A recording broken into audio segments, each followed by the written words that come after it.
Painted painless learning.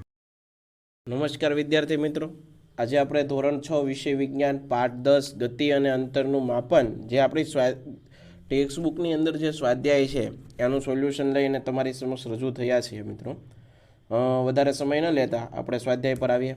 પ્રશ્ન 1, હવામાન પાણી પર થતા જમીન પર અને ઉપયોગમાં કરવામાં આવતા પરિવહનના સાધનો જણાવો. મિત્રો હવામાં તમારે ઉપર જવું હોય તો ઉપયોગમાં આવતા પરિવહનના સાધનો કયા છે? ટૂંકમાં તો આપણે કોઈ અવકાશમાં કે કોઈ ગ્રહો પર જવું હોય તો વિમાન, હેલિકોપ્ટર, અવકાશયાનની મદદથી તમે જઈ શકો, તો એ પરિવહનના સાધનો થયા.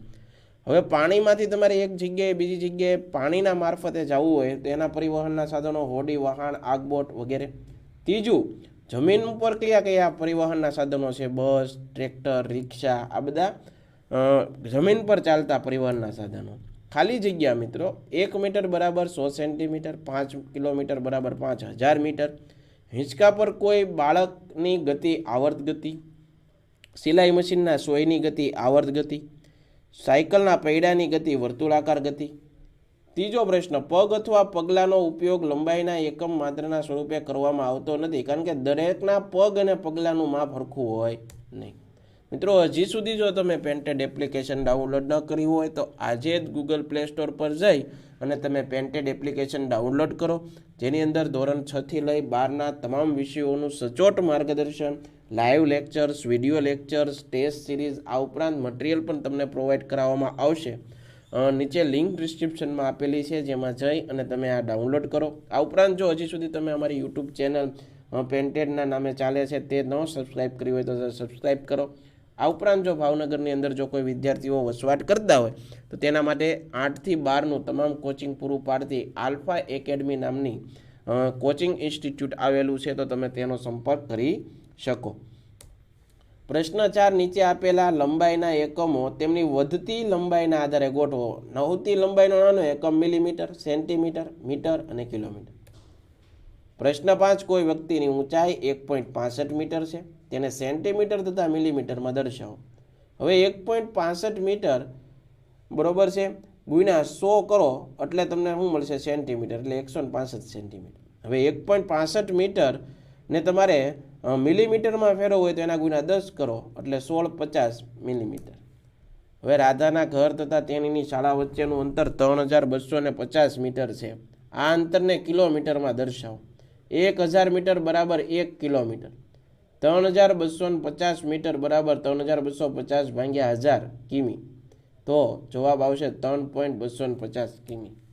પ્રશ્ન 7, કોઈ સ્વેટર ગૂંથણ કરવા માટેના સોયની લંબાઈ માપતા સમયે ફૂટપટ્ટી પર જો તેના એક છેડાનું વાંચન 3.0 સેન્ટીમીટર છે અને બીજા છેડાનું વાંચન 33.1 સેન્ટીમીટર છે, તો તે સોયની લંબાઈ કેટલી છે? ગૂંથણના સોયની લંબાઈ બરાબર માપપટ્ટીનું અંતિમ વાંચન માઇનસ પ્રારંભિક વાંચન.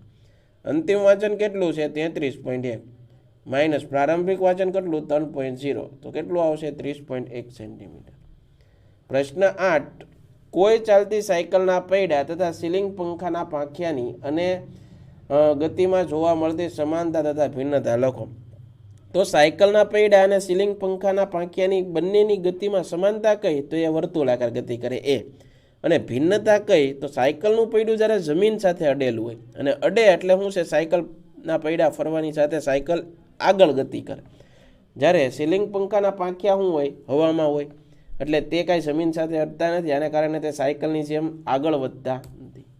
પ્રશ્ન 9 છે, તમે અંતર ડિસ્ટન્સ માપવા માટે સ્થિતિસ્થાપક રબરની બનેલી માપપટ્ટીનો ઉપયોગ શા માટે ન કરો? અને તમે જો કોઈ અંતરનું માપ આવી માપપટ્ટીથી માપ્યું હોય તો તમને પડેલ જે મુશ્કેલીઓ છે, સમસ્યા છે, એ જણાવો. મિત્રો તમને ખબર છે રબરની પટ્ટી છે ને તમે ખેંચો બરોબર છે તો એ ખેંચાય તો ખરી પણ પાછી મૂકી ગયો એટલે એની મૂળ સ્થિતિ ધારણ કરે. રબરની માપપટ્ટી વડે કોઈ અંતરનું માપન કર્યું હોય તો એ માપ સાચું હોતું નથી. મીટર તેને આવી માપપટ્ટીથી માપન કરવામાં થતી સમસ્યા નીચે મુજબ.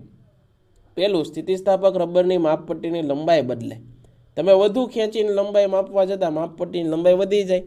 એક જ વ્યક્તિ જો 3-4 વાર ખેંચે તો એમાં પણ માપમાં પણ શું આવે? ફેરફાર આવે. ક્યારેક વધારે ખેંચાઈ જાય, ક્યારેક ઓછું ખેંચાઈ જાય, થાય ને એવું.